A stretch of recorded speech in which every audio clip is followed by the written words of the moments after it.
Class 8 का history का chapter 2 हम लोग देख रहे हैं और एपिसोड 1 है।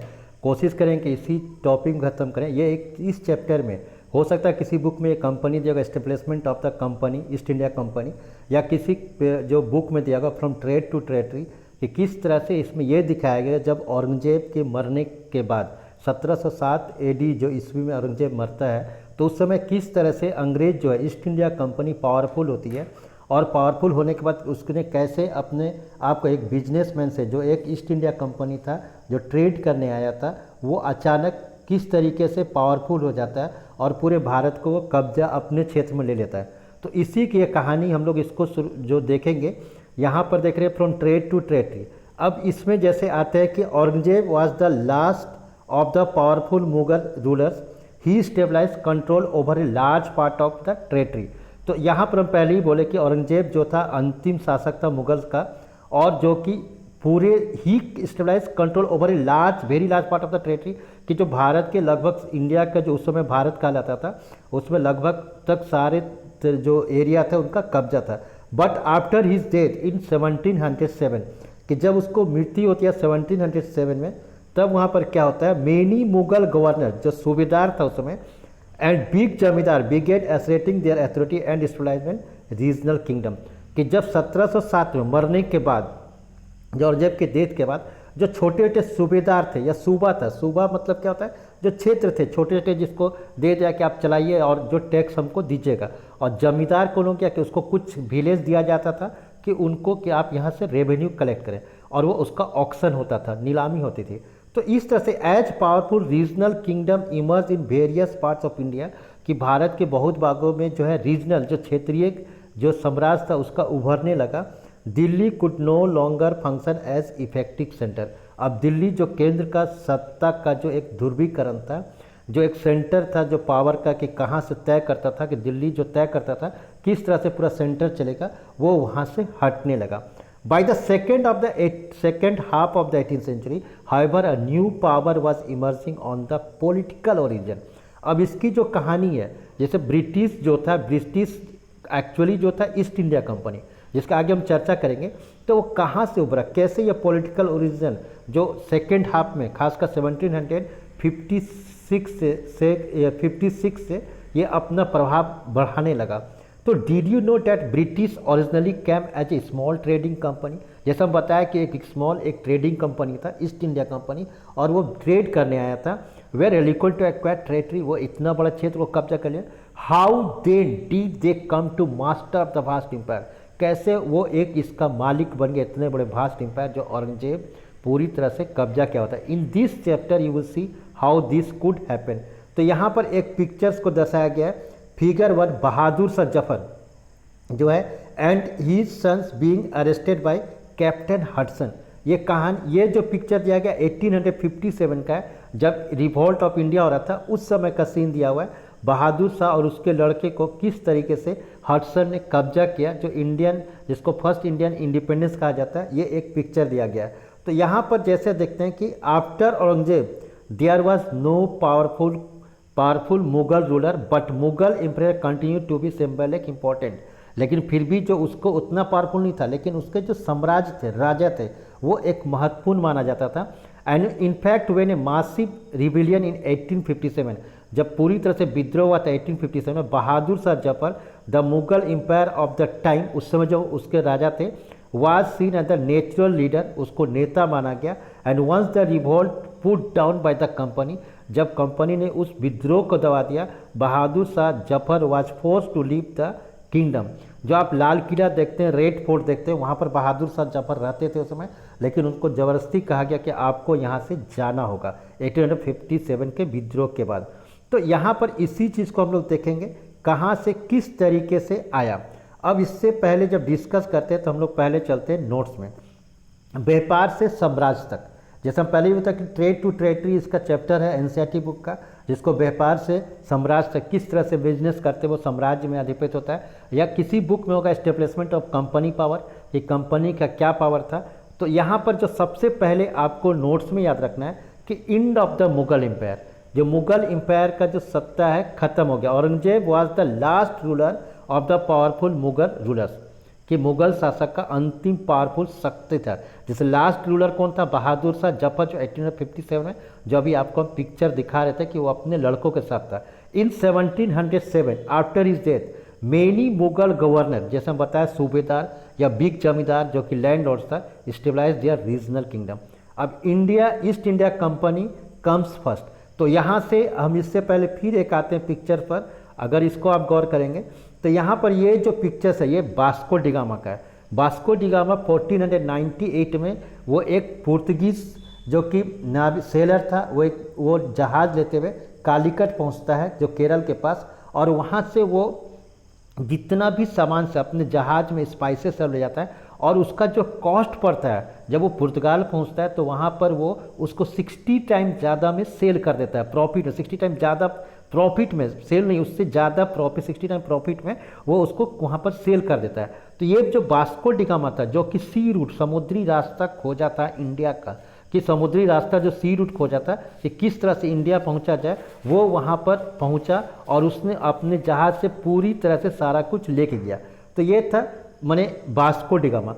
अब यहाँ पर फिर हम आते हैं इस जगह पर कि ये जो नोट्स में पहले जब ईस्ट इंडिया कंपनी का कि Vasco da Gama a Portuguese explorer discovered sea route India in 1498 कि 1498 में उसने एक समुद्री रास्ता खोज दिया।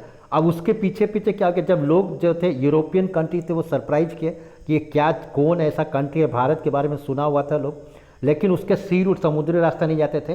तब वहाँ से जो पुर्तगाल के लोग थे वो लोग इंडिया आए वेस्टर्न कोस्ट में, वेस्टर्न क्योंकि जाके कालीकट आए हुए थे। They stabilise in western coast of India and had their base in Goa. और उनका जो, क्योंकि आप पता है कि गोवा भी जो था 1965 में भारत में शामिल हुआ, तो वो लोग गोवा जो थे पुर्तगाल लोग वहाँ पर कब्जा कर लिए। अब यहाँ पर इन 1600 ईस्ट इंडिया कंपनी, फिर आते हैं पिक्चर्स में ईस्ट इंडिया कंपनी का। अगर हम आगे बढ़ाते हैं तो ये देख रहे हैं आप ईस्ट इंडिया कंपनी का सिंबल है ईस्ट इंडिया कंपनी। ये 1631 दिसंबर को क्वीन एलिजाबेथ जो थी उस समय महारानी थी, क्वीन थी जो ब्रिटेन की, उसने साइन किया कि एक ग्रुप ऑफ कंपनीज होगा जिसको ईस्ट इंडिया कंपनी कहा जाएगा। और वो उसके सिंबल जो है आप यहाँ देख रहे होंगे कि यहाँ लिखा हुआ है कि ऑस्पिसेड, फिर जाके एंजल्स और रेन एट द ईस्ट। और इसको ईस्ट की माने हम लोग जैसे वेस्ट कहते हैं, तो वेस्ट का ईस्ट जो है, यूरोप का वेस्ट जो था वो इंडिया था, पाकिस्तान था उस समय जो आज पाकिस्तान बना हुआ है। तो ये इसका आप सिंबल देख रहे होंगे। अब हम लोग आते हैं यहाँ नोट्स में कि इन 1600 the east India company acquired a charter, charter वहाँ पर कानून होता है, बार बार आपके पास चार्टर वर्ड आएगा, from the ruler of England, कि एक साइन किया 31 दिसंबर 1600 को, आप देखेंगे इसको। And by early 17th century, इसको भी याद रखना है कि 17th सेंचुरी आते आते Dutch and French also arrive to the scene, कि 17th सेंचुरी आते आते जब 1600 में डच भी आ गया, जिसको हॉलैंड भी, नीदरलैंड भी कहते हैं, फ्रेंच भी आ गया।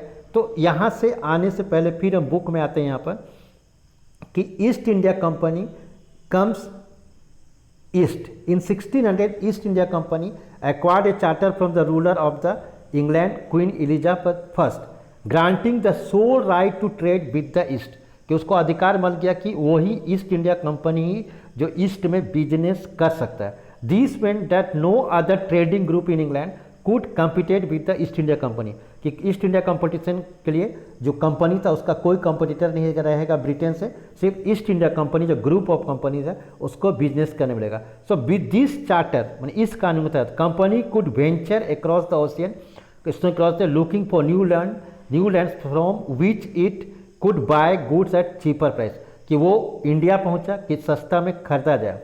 तो अब यहाँ पर देख रहा है and carry they back to Europe to sell the at higher price, और उसको यूरोप लेके जाए और ऊंची कीमत में उसको बिक्री करे।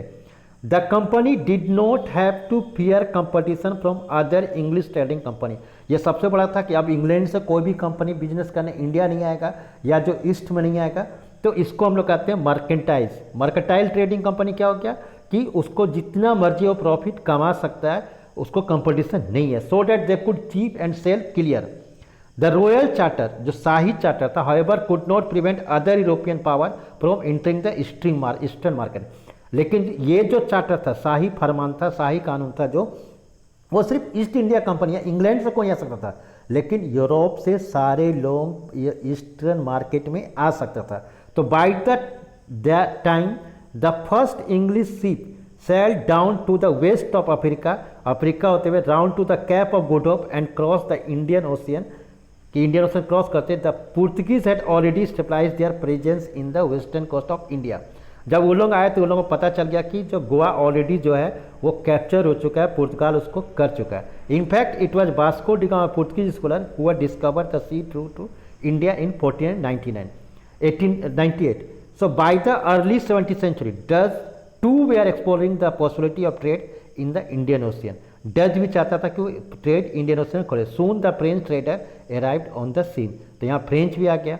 अब यहाँ से the problem was that all the company were interested in buying the same things, कि जितने भी यूरोपियन कंपनियाँ हैं वो सेम थिंग खरीदना चाहते थे, चाहे वो फ्रांस से आए, डच से आए, पुर्तगीज पहले ही ऑलरेडी आ चुका था, फिर उसके बाद जाके इंग्लैंड 1600 के बाद आया। तो the fine quality of cotton, सबका एक ही मकसद था, क्या क्या खरीदना था इसको याद रखिएगा, कॉटन खरीदना था जो अच्छे क्वालिटी का। Silk produce in India had big market in Europe, pepper, गोल्की, क्लॉव्स, लौंग, कार्डमम, सिनेमन, जो too were in great demand. So competition amongst the European company eventually pushed up the price at which these goods could be purchase and reduce the profit, कि कीमत गिर गया European market में उस सब सामान का और ये लोगों को प्रॉफिट कम होने लगा। और इसी चीज़ से क्या हो गया, वो लोग राइवल कंपटीटर बन गए, कि एक कंपटीशन हो गया, वो लोग आपस में कंपटीशन करने लगे। So the urge to secure market therefore lead to the fiercest battle between trading company, और इसी ट्रेडिंग कंपनी के बीच आगे लड़ाई होने लगी। So through the 17th to 18th century they regularly sank each other ship, कि लोग एक दूसरे के जहाज को डुबाने लगे, ब्लॉकेड रूट को रोकने लगे, prevented rifle ship from the moving with supply, और जो जहाँ जा रहा था यूरोप सप्लाई जा रहा था वहाँ रोकने लगे और आपस में लड़ने लगे। तो trade was carried on the with arms and trading post were protected through fortification, और इसलिए वो लोग जहाँ से बिजनेस करते थे, अगर यहाँ पर अगर उनका बिजनेस सेंटर है तो यहाँ एक गोलाबंदी कर दिया, यहाँ पर ये किलेबंदी कर दिया, फोर्टिफाइड कर दिया, और यहीं से स्टार्ट हुआ कि लड़ाई। So these efforts to fortify settlements and carry on portable trade also lead to the intense conflict, कि एक आपसी विवाद होने लगा विथ लोकल रूलर्स, कि राजा जो थे उनसे विवाद होने लगा। तो कैसे इसको समझा गया, इसको हम लोग देखेंगे नेक्स्ट वीडियो में। Thank you.